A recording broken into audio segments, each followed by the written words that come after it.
ایک شخص جرنیل تھا، گورنر بن گیا، پھر وزیر اعلیٰ رہے وہ۔ جنرل فضل حق کا یہ جو قتل کا واقعہ تھا، اس کے پس پردہ حقائق کیا تھے؟ 3 اکتوبر 1991 میں یہ واقعہ ہوا ہے اور یہ جا رہے تھے اسمبلی سے نکل کر ڈیفینس اپنے گھر میں، موقع کے اوپر جاں بحق ہو گئے اپنے گنمینوں سمیت۔ یہ بات جا پہنچی ہے درآدم خیل۔ طور خان نام کا بندہ تھا، اس نے کہا کہ جس وقت میں نے اخبار کے اندر گاڑی کی تصویر دیکھی ہے تو میں سمجھ گیا کہ واردات کس نے کی ہے۔ طلحہ خان فرض کریں گرفتار کر لیا آپ نے، پھر اس کی تفتیش کون کرے گا؟ اس کو سزا ہو نہ ہو، تفتیش کرنے والا، گرفتار کرنے والا تو پھر جب وہ رہا ہو کے آئے گا وہ تو پھر بھگتے گا اپنا کام۔ پھر کیا ہوا؟ پھر اچانک ایک پولیس مقابلہ ہو گیا۔ کس کا؟ طلحہ خان کا۔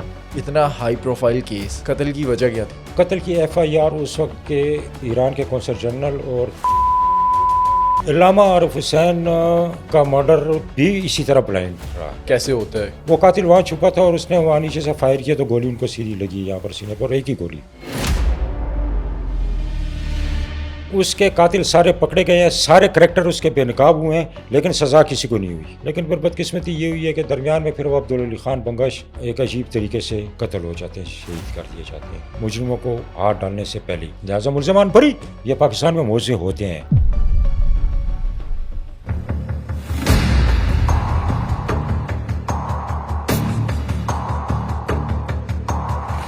خیبر پختونخوا کے نامور سینئر موسٹ جرنلسٹ سید اظہر علی شاہ ہمارے ساتھ ہیں۔ ان کو کرائمز، اوورآل جنرل کرائم جو ہے اس کے حوالے سے دسترس حاصل ہے، بالخصوص یہ جو سرحد پار سے دہشت گردی ہے اور ٹارگٹ کلنگ کے واقعات اوپر تلے جو ہوئے ہیں ان کے حوالے سے وہ خاصی شہرت رکھتے ہیں اور عالمگیر شہرت کے حامل ہے اس حوالے سے۔ اظہر علی شاہ صاحب بہت شکریہ، آپ تشریف لائے ہیں۔ آج دن ہے جنرل ریٹائرڈ فضل حق کی برسی کا، 3 اکتوبر۔ 3 اکتوبر۔ آپ یہ دیکھیں کہ کتنا عرصہ اس کو گزر گیا اور یہ واقعہ ابھی تک لگتا ہی ہے کہ لا ینال ہے، ابھی تک کوئی، اور اسی کے تناظر میں کئی واقعات ہوئے، اس سے پہلے ہوئے اور اس کی کوکھ سے بھی کئی واقعات نے جنم لیے۔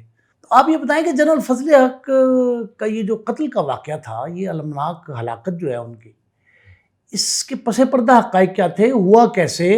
ایک شخص جرنیل تھا، گورنر بن گیا، پھر وزیر اعلیٰ رہے وہ، پھر سینیٹر بن گئے، اتنے ان کے جو ہے نا زندگی کے مختلف پہلو ہیں۔ آپ اس حوالے سے کیا کہتے ہیں؟ اور اس کے پس منظر میں اگر ہمارے ناظرین کو آپ یہ بتائیں کہ ان واقعات کے پس پردہ جو حقائق تھے وہ کیا تھے اور اس کے بعد ایک دم خاموشی چھا گئی۔ خیبر پختونخوا کے جو 2 نامور گورنر گزرے ہیں پچھلے ہمارے 70-60 سال کے عرصے کے دوران، ان میں سے ایک جنرل فضل حق صاحب بھی ہیں۔ جنرل فضل حق آج بھی اپنے کاموں کی وجہ سے یاد کیے جاتے ہیں اچھے الفاظ میں، کہ انہوں نے اپنے دور میں پشاور میں اچھے کام کیے ہیں اور کرپشن ان کے دور میں نہ ہونے کے برابر تھی۔ اب بدقسمتی یہ ہے کہ جتنے ہائی پروفائل کیس تھا ان کی تفتیش اس طرح منطقی انجام کو نہیں پہنچ سکی، عدالت میں نہیں جا سکی، وہ تفتیش راستے میں ہی رک گئی ہے، یا یوں کہتے کہ دم توڑ گئی ہے۔ وہ یہ ہے کہ 3 اکتوبر 1991 میں یہ واقعہ ہوا ہے اور یہ جا رہے تھے اسمبلی سے نکل کر ڈیفینس اپنے گھر میں، تو گھر کے قریب ہی ان کی پجارو گاڑی کے اوپر فائرنگ ہوئی ہے اور موقع کے اوپر جاں بحق ہو گئے اپنے گنمینوں سمیت۔ پولیس کو تفتیش کے لیے کچھ بھی نہیں مل رہا تھا، یعنی شاید کوئی تھا یا نہیں تھا، لیکن اس قتل کی واردات میں جو پجارو گاڑی استعمال ہوئی تھی وہ ان کو ڈیفینس سے کچھ فاصلے کے اوپر کینٹ کے اندر ڈینز ہوٹل ان دنوں میں ہوتا تھا، آج کل ڈینز ٹریڈ سینٹر ہے، ڈینز ہوٹل کے چوک میں وہ گاڑی کھڑی تھی پجارو، جس میں یہ واردات ہوئی ہے۔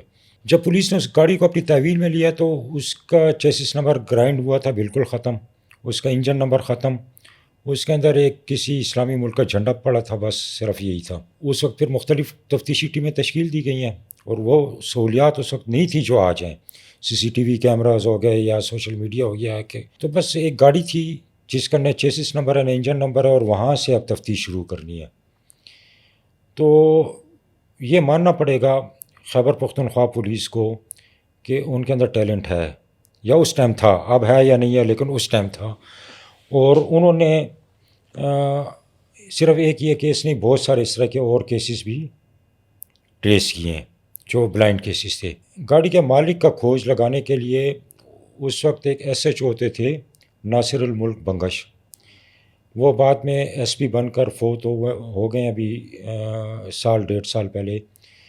ہنگو کے رہنے والے تھے. تو یہ گاڑی کی مالک کی تفتیش جب ان کے حوالے کی گئی ہے تو مجھے پہلی دفعہ اور آخری دفعہ پتہ لگا اس تفتیش کے دوران کہ اس میں چیسس اور انجن نمبر کے علاوہ ایک باڈی نمبر بھی ہوتا ہے گاڑی کا, اور وہ ڈرائیور کی سائڈ کے اوپر پلر کے اوپر درج ہوتا ہے اور وہ پوشیدہ ہوتا ہے کور کے اندر. انہوں نے وہ باڈی نمبر نکالی ہے. باڈی نمبر نکال کے پھر وہ گئے ہیں کراچی سی پورٹ پہ.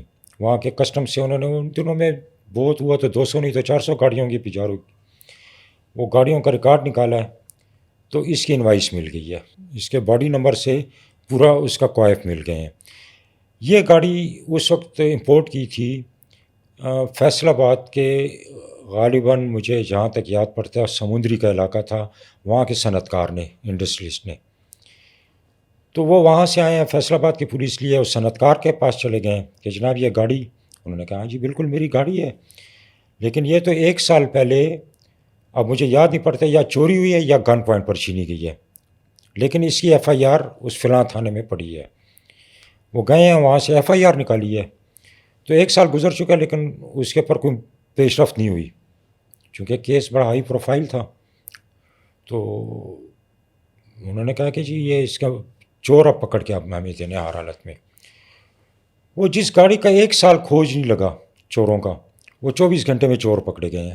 فیصل آباد سے؟ جی بالکل فیصل آباد سے, اور وہیں کے آس پاس کے لوکل لوگ تھے. جب ان چوروں کو پکڑا تو ان کو کہا کہ ٹھیک ہے جی بس آپ نے جو کر لیا, ہمیں اس سے کوئی کام نہیں ہے, ہمیں یہ بتائیں کہ آپ نے یہ گاڑی بیچی کس پہ ہے. انہوں نے ایک نام لے لیا, فرض کریں میرا نام لے لیا, مجھے پوچھا, میں نے کہا جی ان پہ بیچی ہے. انہوں سے پوچھ, وہ گھومتی گھومتی یہ بات جا پہنچی ہے درآدم خیل. اور جہاں تک مجھے یاد پڑتا ہے درآدم خیل میں طور خان نام کا بندہ تھا. یہ گاڑی آخری بار بڑا نامور تھا جس کے بڑے کراچی سے لے کے خیبر تک وہ بالکل, اور اس کے پاس کراچی سے بھی اگر کوئی گاڑی چوری ہوتی تھی تو اسی کے پاس پہنچتی تھی. تو اس کو بلا کر پوچھا تو اس نے بتا دیا کہ جناب یہ تو, اور اس نے صرف یہ نہیں بتایا کہ کس نے خریدی ہے مجھ سے, بلکہ وہ پہلے ہنس پڑا ہے. اس نے کہا کہ جس وقت میں نے اخبار کے اندر گاڑی کی تصویر دیکھی ہے تو میں سمجھ گیا کہ واردات کس نے کی ہے. تو اس نے کہا کہ جی اس سے یہ مردان کا طلا خان ہے, اس نے گاڑی خریدی. طلا خان. اب طلا خان دیکھیں, اب ماضی میں تھوڑا سا میں آپ کو لے چلتا ہوں, آج سے 40 سال 50 سال پیچھے لے چلتا ہوں. اس وقت کے جو زوراور لوگ ہوتے تھے ان کو بدماش نہیں کہا جاتا تھا, دادگیر ہوتے تھے یا حاجی صاحب کہلاتے تھے یا کچھ کہلاتے تھے, کیونکہ وہ غریبوں کے ساتھ ان کا کام نہیں ہوتا تھا, عام لوگوں کے ساتھ ان کا کام نہیں ہوتا تھا. وہ اپنے لیول کے, اپنے طاقت کے برابر کے لوگوں کے ساتھ وہ پنگا. طلا خان بھی ان میں سے ایک تھا. اس کے اپنا ایک سماجی پہلو بھی تھا. طلا خان کے بارے میں یہ سنا میں نے بعد میں کہ اس نے جو ہائی وولٹیج لائن اس کے گاؤں کے سامنے سے گزر رہی تھی بجلی کی, اس نے اس کے اوپر لوہے کی زنجیر پھینک دی ہے, شارٹ سرکٹ ہو گیا اور وہ کافی دور تک اس کے بڑے نقصانات ہوئے. گریڈ اسٹیشن میں بھی ہوئے.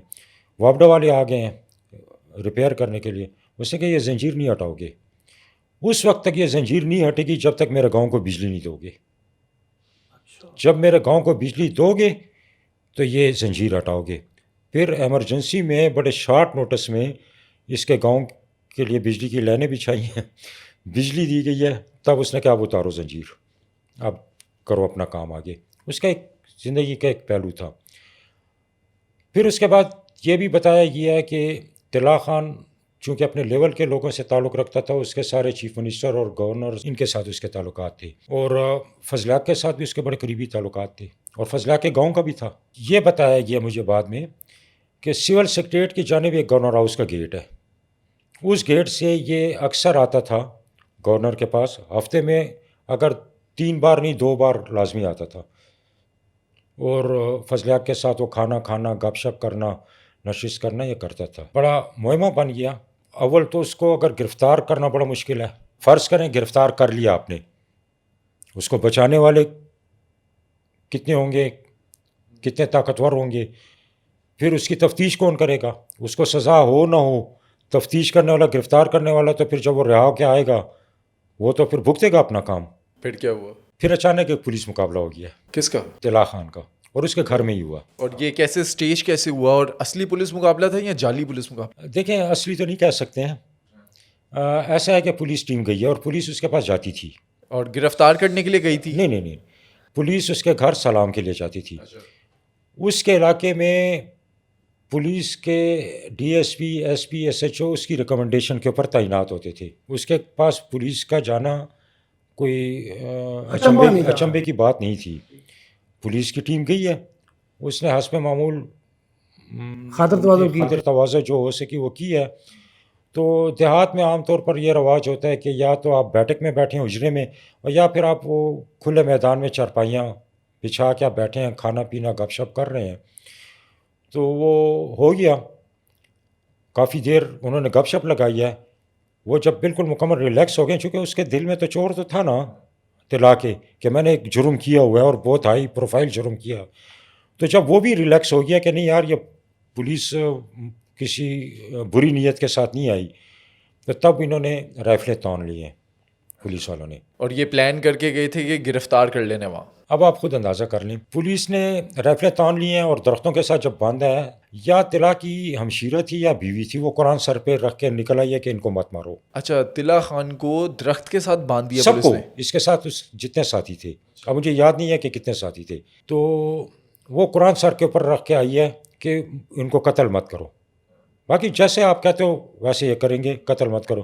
لیکن پھر فائرنگ ہو گئی اور پھر کوئی بھی زندہ نہیں بچا. اچھا, تو قتل کا موٹیو جو ہے, فضل حق کے قتل کا موٹیو, پولیس نے وہ جاننے کی کوشش نہیں کی؟ اتنا ہائی پروفائل کیس, قتل کی وجہ کیا تھی؟ اگر یہ کیس عدالت میں چلے جاتا, گرفتار ہو جاتے زندہ, تو عدالت میں اس کا اقبالی بیان ریکارڈ ہوتا تو وہ ہم تک پہنچتا. اب وہ پولیس کو پتہ لگ گیا ہے تو ظاہر ہے کہ اب وہ جنرل فضل حق کے ہم پلہ, ہم ان کی سطح کے, ان کی لیول کی کسی آدمی کی ڈیمانڈ پر یہ ہوا ہے. صحیح ہے. اس کے بارے میں کچھ لوگ کیس آرائیاں کر رہے ہیں, لیکن ہم وہ نام اس لیے نہیں لے سکتے ہیں کہ وہ ریکارڈ کے اوپر نہیں ہے نام. نہیں, یہ کیسے ثابت ہوا کہ طلا خان ہی اس کا ملزم ہے؟ وہ گاڑی واردات سے 2 دن پہلے یا 1 دن پہلے خریدی گئی ہے طور خان سے, ٹھیک ہے. تو ہو سکتا ہے اسے کوئی لے کے گیا ہو. نہیں, اس کے اوپر انہوں نے اپنی تسلی تو کر لی ہے نا, تسلی کر لی ہے, ایسی بات نہیں ہے, تسلی کر لی ہے. اس سے گپ شپ میں دوستانہ ماحول میں اگلوا لیا کہ یار تم نے تو بڑا زبردست کام کیا یار, ہم بھی بڑے تنگ تھے اس سے, اور یہ وہ, اور تو اس طرح وہ اعتماد میں لے کے اس کو اگل جاتے ہیں. اقبال جرم کروایا. اور انٹرسٹنگ بات یہ ہے کہ جب فضل حق کا یہ مرڈر ہوا اور یہ قتل ہونا, ان فیملیز, وہ فیملیز اس درد کو سمجھ سکتی ہیں کہ جن کے گھر کے لوگ قتل ہوتے ہیں, ٹھیک ہے. جب قتل کی اطلاع گھر میں پہنچتی ہے تو یہ غیر متوقع خبر ہوتی ہے اور انسان سکتے میں چلا جاتا ہے, یا انسان اپنے ہوش آواز کھو بیٹھتا ہے, قوت فیصلہ اس کی ختم ہو جاتی ہے. تو اس قتل کی ایف آئی آر اس وقت کے ایران کے قونصل جنرل اور تحریک جعفریہ کے مرکزی جو سیکرٹری جنرل ہوتا تھا انور علی اخندزادہ, ان پر ہوئی ہے. ان کو اس لیے نامینیٹ کیا گیا کہ اس واقعے سے کوئی 2.5-3 سال پہلے 5 اگست 88 کو علامہ عارف حسین کا قتل ہوتا ہے. وہ جب ان کا قتل ہوتا ہے تو ان کے تفتیش کے اندر یا اس قتل کے اندر جنرل فضل حق کا نام بھی, اس وقت کے گورنر تھے یہ, ہاں, ان کا بھی نام لیا جاتا تھا, فضل حق کا بھی. تو انہوں نے یہ نامزد کر لیا, اس کے بیٹے نے, ڈاکٹر ارشد غالباً اس کا نام ہے, انہوں نے نامزد کر لیا ان دونوں کو. پھر کچھ عرصہ گزرنے کے بعد اس نے عدالت میں جا کر یہ دونوں نام وڈرا کرنے کی ہے, ایرانی قونصلیٹ کا بھی اور انور اخندزادہ کہ بھئی یہ اس قتل میں ان کا کوئی تعلق نہیں ہے, اور یہ میں نے غلط فہمی میں یہ نام لیے ہیں. تو جج نے پوچھا کہ بھئی آپ نے کیوں نام لیے جب یہ نہیں تھے اس کیس میں؟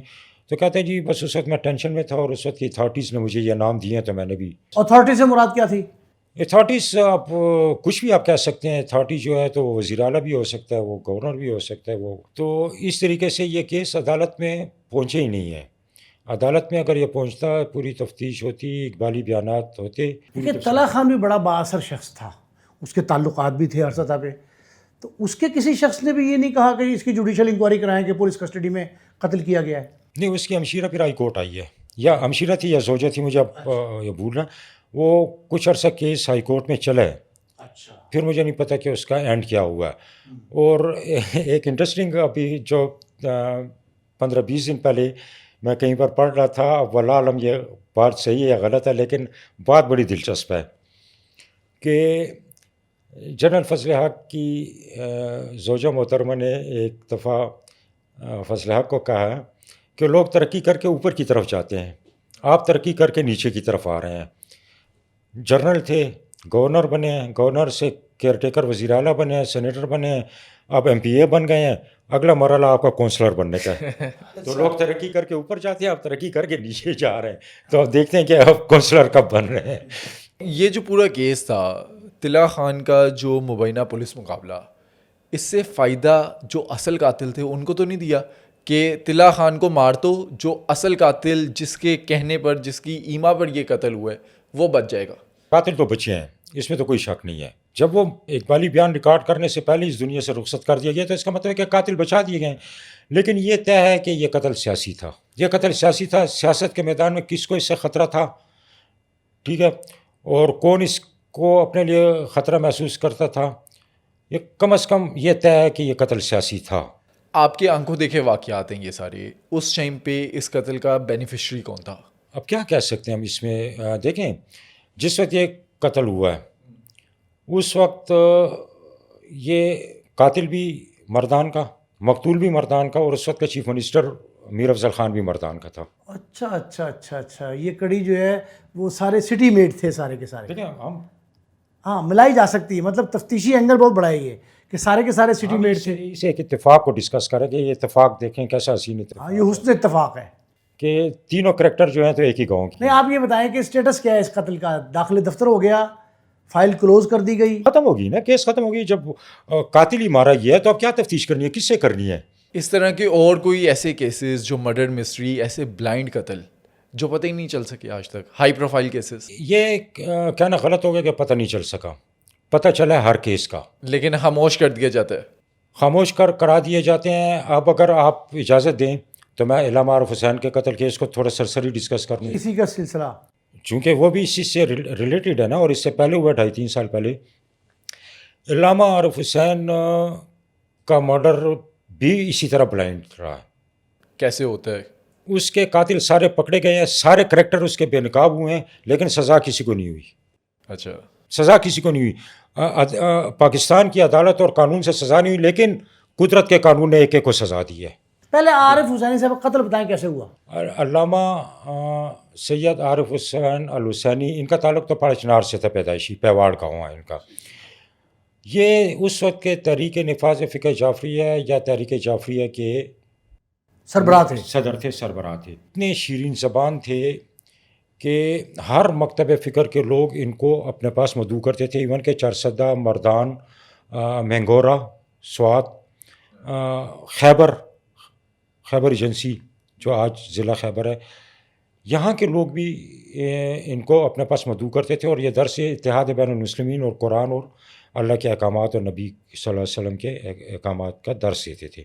یہ 5 اگست کو فجر کے وقت، اس وقت یہ مدرسہ جو ہے یہ اس کا کچھ اور نام تھا، پھر ان کی شہادت کے بعد ان کے نام سے منسوب ہو گیا مدرسہ عارف حسینی. اس کی بالائی منزل سے یہ زیر تعمیر تھا، اس کی 4 دیواری نہیں تھی. تو یہ بالائی منزل سے فجر کے وقت یہ سیڑھیاں اتر رہے ہیں، نیچے آ رہے ہیں نماز کی ادائیگی کے لیے یا نماز کی تیاری کے لیے. تو جب یہ سیڑھیاں اترتے ہیں تو آپ عموماً دیکھیں تو سیڑھیاں جو ہیں تو آ کر تو 90 ڈگری کے اوپر ٹرن لیتی ہیں. آپ اوپر چڑھتے ہیں یا نیچے آتے ہیں، سیڑھیاں عموماً 90 ڈگری کے اوپر ٹرن لیتی ہیں. تو جس وقت یہ ٹرن لے رہے تھے اس ٹرن کے نیچے خالی جگہ تھی، وہ قاتل وہاں چھپا تھا، اور اس نے وہاں نیچے سے فائر کیا تو گولی ان کو سیدھی لگی یہاں پر سینے پر، ایک ہی گولی. اور وہ 30 بور کا ایک خول پولیس کو ملا ہے اور کچھ بھی نہیں تھا. بعد میں قتل کی وجہ پتہ چلی کہ قاتل کون ہے اور قتل کی وجہ کیا تھی، تو کیوں اس کے مروایا اوپر گیا؟ اس وقت کی 7 یا 9 تفتیشی ٹیمیں تشکیل دی گئی تھیں. ہر تفتیشی ٹیم کا سربراہ, اور اس کے جنازے میں ضیاء الحق اور فضل حق دونوں آئے تھے, اور بھی کافی شخصیات آئی تھیں. یہ تو ہر ٹیم کا سربراہ ایک DSP ہوتا تھا. انہی میں ایک ٹیم کا سربراہ ہوتا تھا عبدالعلی خان بنگش, کوہاٹ کا DSP تھا. وہ نشہرے میں پوسٹنگ تھی اور تفتیش ان کے پاس تھی. تو ایک جو رپورٹ ہے یا ہمیں بتایا گیا کہ عبدالعلی خان کو یہ پتہ لگا کہ مدرسے کے قریب چمکنی کا علاقہ پایا جاتا ہے. وہاں پر ایک چارسدہ کا ترلاندی گاؤں ہے کہ اس طرح کوئی گاؤں ہے, اس کے ایک بدنام زمانہ اجرتی قاتل تھا سراج. وہ رات کو اس چمکنی کے ایک گھر میں دیکھا گیا ہے. ایک روایت ہے. وہ تو مفرور تھا اس دور میں, وہ کہیں فرار ہوا تھا, وہاں سے واپس آیا, کیا کیا اس کو؟ دوسری روایت یہ ہے کہ ایک بیگم شاہ ایک انسپیکٹر ہوتا تھا, وہ اپنے گاؤں میں گیا چارسدہ کسی فوتگی میں, ان کے فیملی میں فوتگی ہوئی ہے تو یہ چھٹی لے کر ادھر گیا ہے. تو وہیں پر اس سراج اجرتی قاتل کے گاؤں کی عورتیں بھی آئی تھیں. تو ان عورتوں نے اس پولیس انسپیکٹر, اور یہ پولیس انسپیکٹر بھی تفتیشی ٹیم کا حصہ تھا, ایک الگ ٹیم کا, لیکن اسی کیس کی تفتیش کر رہا تھا. تو اس کو ان عورتوں نے جو سراج اجرتی قاتل کے گاؤں سے آئی تھیں, انہوں نے ان کی عورتوں کو کہا ہے, پھر ان کی عورتوں سے انسپیکٹر تک بات آئی ہے کہ جی یہ جو وہ مولانا جو اس دن قتل ہوا ہے کچھ عرصہ پہلے, وہ ہمارے گاؤں کے سراج نے کیا ہے. ٹھیک ہے, ایک یہ رپورٹ ہے. دوسری رپورٹ جو ہے تو عبدالعلی خان بنگش کو اطلاع ملی ہے. اس کے مطابق جب عبدالعلی خان بنگش نے اس چمکنی کے بندے کو پوچھا ہے, اس نے کہا جی آیا تھا میرے پاس, وہ رات کو آیا کہ جی میں گاؤں سے آیا ہوں اور لیٹ ہو گیا ہوں, میں نہیں جا سکتا ہوں, تو صبح جاؤں گا, رات تمہارے پاس رہتا ہوں. تو میں نے کہا جی رہو, بیٹھک میں اس کو جگہ دے دی ہے. تو یہ لوگ جو ہیں عموماً یہ فجر سے پہلے اٹھتے ہیں, سارے جتنے قبائلی علاقے کے لوگ ہیں, جتنے آس پاس کے گاؤں کے لوگ ہیں. تو وہ کہہ رہا فجر کے وقت جب میں آیا ہوں اس کا ناشتہ لے کر بندہ غائب تھا. تو جب یہ اس نے سنا تو اب یہاں سے کلک کر گیا. ٹھیک ہے, تو پھر جب اس کو تفتیش شروع کی گئی ہے, اس کو ہاتھ ڈالنے کی کوشش کی گئی ہے, لیکن پھر بدقسمتی یہ ہوئی ہے کہ درمیان میں پھر وہ عبدالعلی خان بنگش ایک عجیب طریقے سے قتل ہو جاتے ہیں, شہید کر دیے جاتے ہیں مجرموں کو ہاتھ ڈالنے سے پہلے ہی. مطلب کہ وہ اپنی تفتیش کر کے جا رہے ہیں واپس, تو ان کو اطلاع ملی ہے کہ جی وہ سراج خان ہے یا کوئی اور بدماش ہے یا کوئی ڈکیتی ہے پبی کے قریب چراٹ روڈ کے اوپر وہ ہے. تو وہ تو بڑا دلاور بندہ تھا. اس کے بارے میں ایک اور بات بھی میں ذکر کرتا چلا جاؤں عبدالعلی خان بنگش کے بارے میں. یہ غالباً ASI تھا. تو اس نے ایک اسمگلر کو پکڑا ہے. اب وہ اسلحے کا اسمگلر تھا یا منشیات کا, بہت پرانی باتیں ہیں. تو اسمگلر کو ہاتھ سے جب پکڑا نا, تو اس اسمگلر نے کچھ اس کو تڑی مڑی دی ہے اپنی طاقت کی اس کی کہ یار مجھے تم چھوڑ دو یا کچھ لین دین کرو, پچھتاؤ کے بعد. تو اس نے ایک جملہ کہا ہے کہ اس ہاتھ کو, اب یہ جو ہاتھ میں نے تمہارا پکڑ لیا نا, اب اس ہاتھ کو ضیاء الحق بھی تم مجھ سے نہیں چھڑا سکتا ہے. پھر جنگ اخبار نے اس کا یہ جملہ کوٹ کیا ہے. تو ضیاء الحق نے 1 اسٹیپ پروموشن اس کو دی ہے اس جملے پر. یہ جتنے بھی ہیں اب الحمدللہ, جب تک دیکھیں یہ ہماری ایک نفسیاتی ایک مسئلہ ہے ہمارا, یا سماجی مسئلہ جو بھی آپ کہیں, جب تک بندہ زندہ ہم اس کو اچھا نہیں کہتے, ہم اس کو برا کہتے ہیں. دنیا سے گزر جاتا ہے تو کہتے ہیں کہ یار دیکھو اس کے کیا کیا کارنامے تھے. بھئی جیتے جی بھی کبھی کہہ دیا کرو کہ یار یہ ایک بڑا دلاور بندہ تھا, بہت اچھا بندہ تھا. اب جو ان کو قتل کیا گیا, اس کا مقصد یہ تھا کہ جو تفتیش چل رہی ہے, جو حل ہو سکتا ہے معمہ کہ قتل کیوں کیا گیا تھا انہیں, اس وجہ سے اس کو ڈیمیج کرنا تھا, اس کو چھپانا تھا, یہ وجہ تھی. مطلب ملزموں کو یہ پتہ لگ گیا کہ اب یہ ہمارے تک پہنچنے والا ہے, یہ ہمیں پکڑ لے گا, گرفت میں لے آئے گا, قتل کا پتہ لگ گیا نا, تو میرا خیال اس کا بدلہ لیا پھر انہوں نے. بظاہر تو ایسے ہی لگتا ہے کہ مجرموں کو سیکور کرنے کے لیے یا مجرموں تک رسائی ناممکن بنانے کے لیے, کیونکہ جو حالات و واقعات ہیں نا کہ وہ پشاور سے نوشہرہ جا رہا ہے پبی کے قریب, اس کو اطلاع ملتی ہے, چراٹ روڈ کے ویرانے میں چلا جاتا ہے, ادھر بس فائرنگ ہوتی ہے اور بس DSP شہید ہو جاتا ہے اور بات ختم ہو جاتی ہے. تو یہ بظاہر تو ایسے ہی لگتا ہے ہمیں, لیکن بعد میں جب پکڑے گئے ہیں سارے پکڑے گئے ہیں, تو اس کے اندر پھر ہمارے عالمی طاقتیں بھی نکل آئی ہیں. عالمی طاقتیں مطلب عالمی طاقتوں سے دیکھیں, عالمی طاقت اس وقت بھی ایک ہی تھی اور آج بھی ایک ہی ہے, اور وہ امریکہ ہے. امریکہ کا اس کے اندر کیسے انوالومنٹ؟ امریکہ کی کہاں انوالومنٹ نہیں ہے. نہیں کوئی امریکی سفیر لیول کا آدمی تھا یا کوئی چھوٹا امریکی؟ نہیں, چھوٹا آدمی تو یہاں آتا بھی نہیں ہے, اور چھوٹا آدمی اگر آ بھی جائے تو ہمارے لیے بہت بڑا آدمی ہوتا ہے. لیکن یہ اس کے ایمبیسیڈر تھا اس وقت, غالباً رافیل نام تھا اس کا.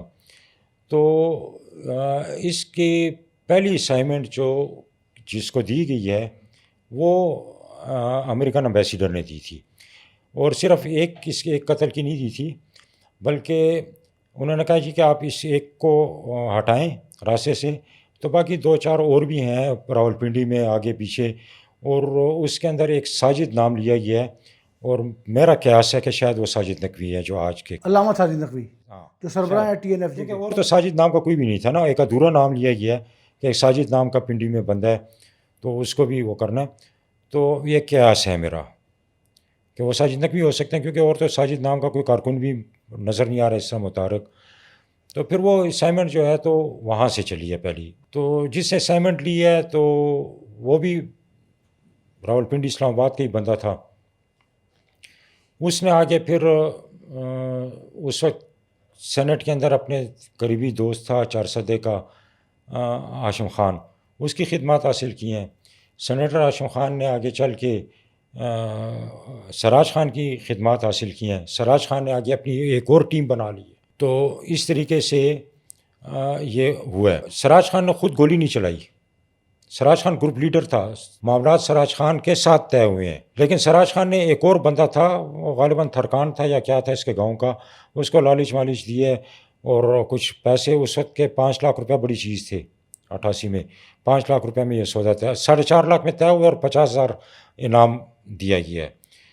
تو ساتھ میں امریکہ کے ویزے اور یہ وہ فیملی کو, ہاں یہ لالچ دی گئی تھی, لیکن وہ پھر سب کچھ ادھورے ہی رہ گیا. جب پکڑے گئے تو بس سر کھا گیا سب کچھ. انرتھ تو ہو گیا کیس سارا نا, اس کے بعد بنا کیا ان کا؟ دیکھیں جب رافیل نے اسائنمنٹ دی ہے نا راولپنڈی میں ایک بندے کو, تو وہ فرسٹ ٹائم تو وہ ڈر گیا ہے, لیکن اس کو پھر اگلے دن ایمبیسی میں بلا کر تو اس کو یہ کہا گیا ہے کہ don't worry America is behind of you, you do it. یہ جملہ وہ ہے کہ جو کہ عدالت کے ریکارڈ پہ آیا, پھر بعد میں حذف کر دیا گیا. تو اس کے بعد اس کو حوصلہ ہوا ہے تو انہوں نے یہ اسائنمنٹ لے لیا اور کر لیا, اور پھر امریکہ نے اپنا وعدہ پورا کیا, کسی کو بھی سزا نہیں ہوئی, سارے آزاد ہو گئے, سب اعتراف جرم کے باوجود سب آزاد ہو گئے. لیکن بعد میں بڑے ایک ایک کر کے وہ بڑی عبرتناک موت مرتے رہے ہیں, بیماریوں کے ساتھ, بے بسی کے ساتھ, اور بڑے بدحالی کے ساتھ, مطلب کہ ایک عبرت کا نشان جو بنا ہوتا ہے. اور پھر سننے میں آیا کہ سراج خان جو ہے تو وہ کافی پچھتا رہا تھا, پشیمان تھا یہ قتل کر کے کہ یار میں یہ بڑا, کیونکہ وہ جو بھی تھے علامہ عارف حسین, ان کے فقہی نظریات کے ساتھ آپ اختلاف کر سکتے ہیں, لیکن وہ ایک بہت ہی شیرین گفتگو والے اور ایک اچھے اوصاف کے مالک تھے کہ جس کی بنا پر ان کے چاہنے والے ان کو ولی اللہ سمجھتے ہیں. علامہ صاحب کی قتل کی کیس فائل میں پھر لکھا کیا گیا کہ قاتل کون ہے, انصاف نہیں مل سکا, عدالت کے اندر کیا چیزیں آئی اینڈ میں؟ جو پہلی ایف آئی آر تھی وہ نامعلوم لوگوں کے خلاف تھی. دیکھیں ایک ہمارے معاشرے کے اندر بڑے عجیب واقعات ہوتے ہیں. میں آپ کو ایک اور واقعہ سناتا ہوں, اس کے بعد غالباً شاید آپ کو سوال کی گنجائش باقی نہ رہے. ٹارگٹ کلنگ کا ایک واقعہ ہوا ہے پشاور شہر میں, جس کے اندر ایک یو کے نیشنل ڈاکٹر ثقلین کاظمی اور ایک یو کے اندر وہ جا رہا تھا اگلے 2 دن کے بعد بار اطلاق کرنے کے لیے, عباس اس کا نام تھا, محمد عباس. ٹارگٹ کلنگ ہوئی ہے اور یہ دونوں موقع کے اوپر فائرنگ کی آواز سن کے جو قریب سے پولیس والے گزر رہے تھے انہوں نے فائرنگ کی ہے اور ایک ٹارگٹ کلر زخمی حالت میں پکڑا گیا ہے. اس نے اعتراف جرم کر لیا ہے, اس نے اپنا پیچھے پورا نیٹ ورک بتا دیا کہ مجھے کس نے حکم دیا, اس کو کس نے حکم دیا, اس کو کس نے حکم دیا. ہوتے ہوتے پھر یہ بھی بتایا ہے, اب مجھے سن بھول رہا ہے, اور یہ پچھلے 15-20 سال پہلے کی بات ہے, 15 سال ہوئے ہوں گے. اب اس نے یہ بھی بتایا کہ اس دورے ٹارگٹ کلنگ کے 500 روپیہ مجھے ملے ہیں.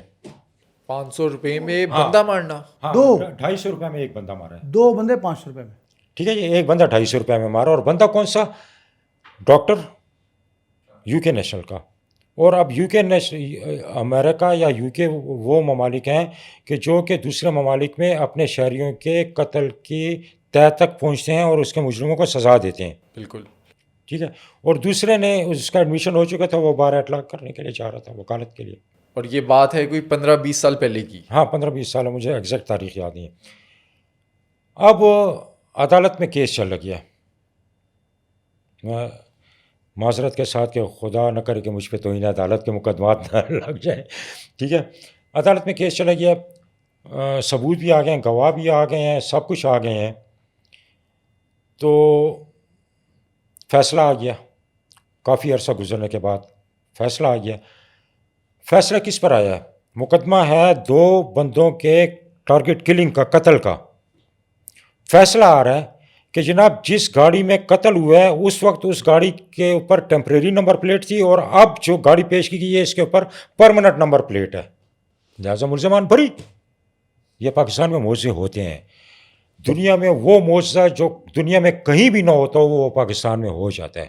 پاکستان میں اگر آپ کسی کو کہیں نا کہ جناب یہ مقتول خود چھری کے اوپر گرا ہے تو عدالت مان جائے گی. اچھا، جیسے پنجاب میں اور کراچی میں پولیس مقابلے ہوتے ہیں، ماضی میں بھی ہوئے اور پنجاب میں تو اب بھی ہو رہے ہیں، کیا پشاور میں یا کے پی کے میں ایسے پولیس مقابلے ہوتے ہیں؟ دیکھیں ایسا رجحان سچ نہیں ہے.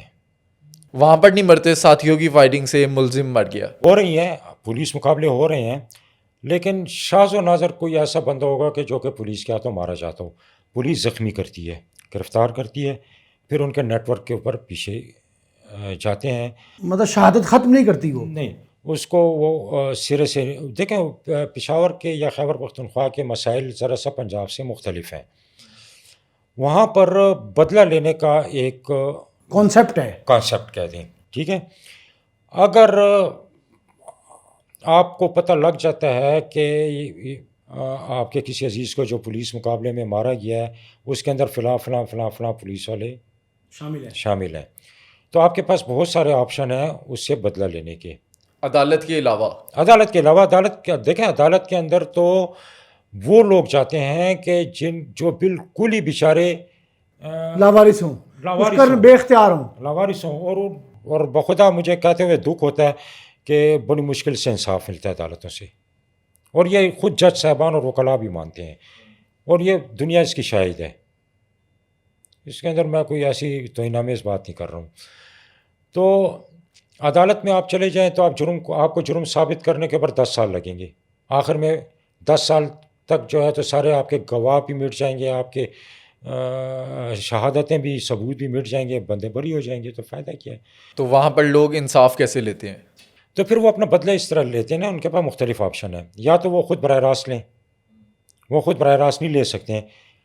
تو آج کل آسان جو طریقہ ہے وہ یہ ہے کہ آپ دہشت گردوں سے رابطہ کر لیں، اور جو اجرتی قاتل کو آپ نے ہدیہ کرنا ہے وہ آپ ان کو چندہ دے دیں اور ٹارگٹ دے دیں، وہ کر لیتے ہیں. کام بھی ہو جاتا ہے، نام بھی بچ جاتا ہے. اس کی میں آپ کو ایک مثال دیتا ہوں. مجھے سن یاد نہیں ہے، کافی پرانی بات ہے. بکھر کے اندر ایک مسلم لیگ کے ایم این اے کے گھر پر خودکش حملہ ہوا ہے، دھماکہ ہوا ہے. اس میں وہ ایم این اے شہید ہو گئے ہیں. ان دنوں میں خیبر پختونخوا میں روز ہوتے ہیں، لیکن ہم نے کبھی بھی نہیں سنا کہ کسی خودکش حملے کی مجرم پکڑے گئے ہیں اور آخر تک چلے گئے ہیں. وہ پہلی دفعہ میں نے سنا کہ پنجاب پولیس نے بکھر خودکش حملے کے مجرموں کو پکڑ لیا. جب پکڑ لیا تو سمرائز کر لوں میں اس کی تفتیش کو، کہ ایم این اے کا کلیش تھا اپنے ایک پارٹنر کے ساتھ جو اس کا مقروض تھا. 5 کروڑ یا 6 کروڑ روپے کا مقروض تھا اس کا پارٹنر ایم این اے کا.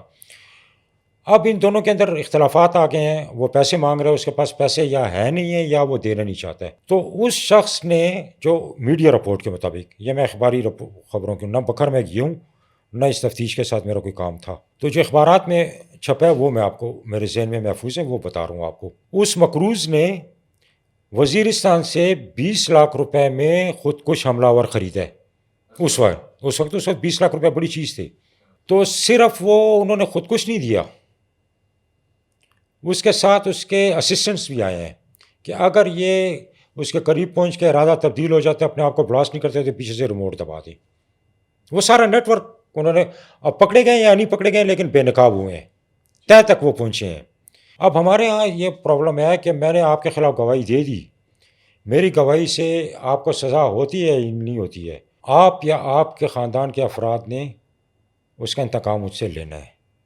تو لوگ گواہیوں سے بھی پیچھے ہٹتے ہیں, لوگ اور بھی اس طرح کا. تو یہ ایک جرائم کی حوصلہ افزائی کا بھی یہ سبب بن رہا ہے.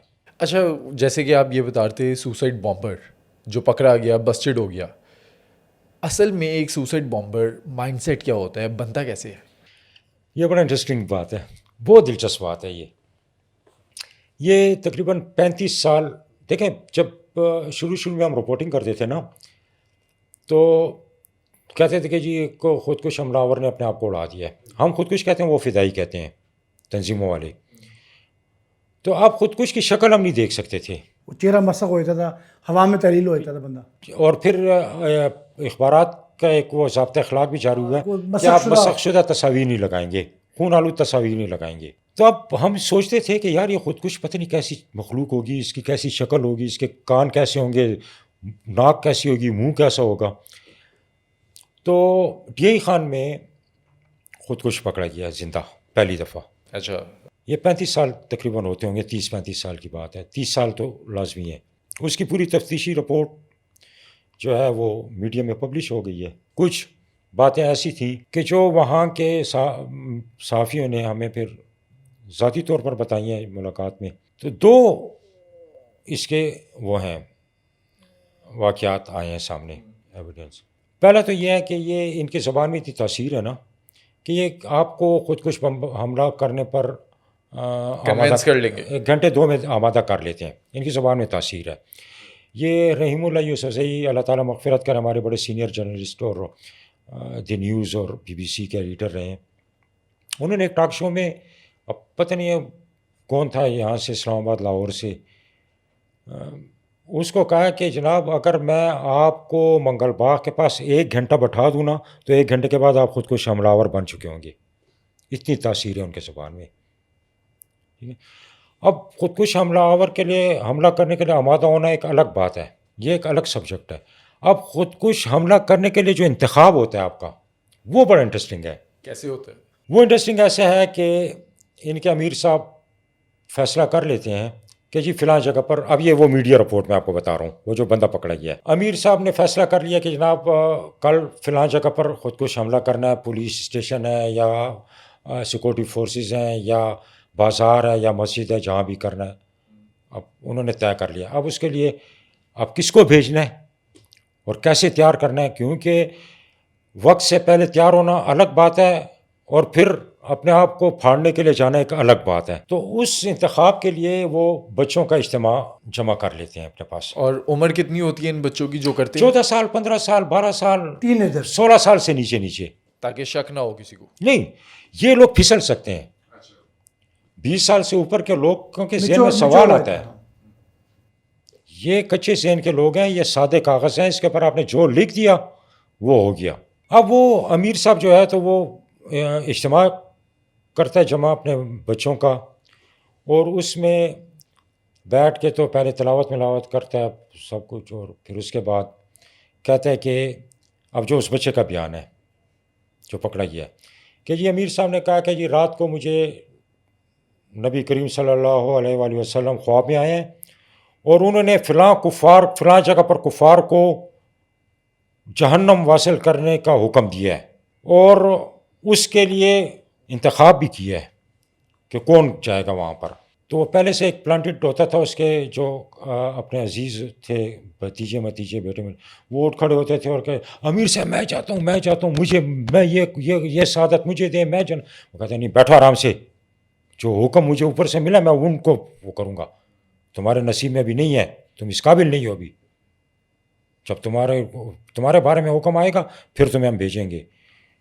تو وہ چہرے کے اوپر نظر ڈال کے تو وہ ایک کے اوپر انگلی اٹھا دی, اسی بچے کے اوپر, کہ تمہارا مجھے بتایا گیا ہے، جو کہ پہلے سے ڈیسائیڈ کیا ہوا تھا. پہلے سے ڈیسائیڈ ہے کہ تمہارے بارے میں مجھے حکم ہوا ہے اوپر سے، اور تم ایسے کرو کہ اپنے خاندان کے 70 افراد کے نام بولو، ہم وہ لکھتے ہیں، اور وہ پرچی تم جیب میں رکھو، اور جیسے تم اپنے آپ کو پھاڑو گے تو تم سیدھا جنت میں اس مقدس ہستی کے سامنے کھڑے ہوگے، اور یہ ان کو نام یہ دے دینا، وہ تمہارے خاندان کے 70 افراد جنت میں لے جائیں گے. مطلب ایسے برین واش کیا جاتا ہے. یہ ایک واقعہ ہے. دوسرا ایک واقعہ جو تھا وہ بھی رپورٹ ہوا ہے، وزیرستان کا بچہ تھا. اس سے پوچھا گیا کہ بھئی تم کیسے خودکش بنے ہو، یا ان لوگوں کے ساتھ تمہارا تعلق کیسے بنا ہے. تو اس نے بڑی دلچسپ بات کی ہے، جو ہمارے اس سوسائٹی کے لیے، ہماری حکومتوں کے لیے شرم کا مقام ہے کہ دنیا چاند پر چلی گئی ہے اور ہمارے بچے کیا سوچ رہے ہیں. وہ کہتے ہیں کہ پہلی دفعہ ہم نے اپنے گاؤں میں دیکھا ہے کہ 2 پہیے چل رہے ہیں، وہ گر نہیں رہی ہے. 2 پہیے کیا تھے یار جو چل رہے ہیں 2 پہیے اور وہ گر بھی نہیں رہے ہیں؟ وہ موٹر سائیکل تھی. کہتے ہیں ہم پریشان حیران دیکھ رہے ہیں یار یہ کیا چیز ہے کہ یہ جو چل رہی ہے اور گر نہیں رہی ہے، اور اس کے اوپر بندہ بھی بیٹھا ہوا ہے. پھر اس بندے نے ہمیں بٹھا کر وہ سیٹ کروائی. ہاں سیل کرا دے، تو وہ ہم نے اس موٹر سائیکل کے مزے لیے ہیں. ٹھیک ہے، پھر اس کے ساتھ ہمارا ایک تعلق بن گیا. پھر اس نے ہمیں اپنے درس میں بلانا شروع کر دیا. پھر درس میں جاتے جاتے ہم اس منزل پہ پہنچ گئے ہیں. بات کہاں سے شروع ہوئی؟ موٹر سائیکل سے. دنیا چاند پر چلی گئی ہے اور ہمارے بچے ابھی تک موٹر سائیکل کے واقف نہیں ہیں. یہ 30-35 سال پہلے کی بات ہے. نہ ادھر انٹرنیٹ ہے، نہ ادھر ٹی وی ہے، نہ ادھر اسکول ہے، نہ ادھر کالج ہے، نہ ادھر کچھ ہے. تو یہ کس کی ذمہ داری ہے؟ اور اگر کاغذوں میں آپ قبائلی علاقوں کے فنڈز آپ دیکھیں جو کاغذوں میں ایشو ہوتے ہیں، جاری ہوتے ہیں اور خرچ ہوتے ہیں، لیکن وہاں پر پتھروں کے سوا کچھ بھی نہیں ہے. پینے کا پانی نہیں ہے، سڑکیں نہیں ہیں، اسپتال نہیں ہیں. اب تو یہ جب سے دہشت گردی شروع ہوئی ہے 20 سال 30 سال ہو گئے، ہمارا ادھر جانے کا وہ بھی نہیں ہوا، گھومنے پھرنا، ورنہ پہلے تو ہم بہت گھومے، ہم نے دیکھے ہیں سب کچھ. اس پسماندگی کی ذمہ دار کم از کم ہماری حکومتیں ہیں. شاہ صاحب بہت شکریہ، ہم آپ کے بڑے مشکور ہیں. آپ نے ہمارے ناظرین تک وہ تفصیلات اور حقائق پہنچائے ہیں جو آج سے پہلے شاید منظر عام پہ نہیں آئے تھے. بہت شکریہ. Thank you very much. بہت بہت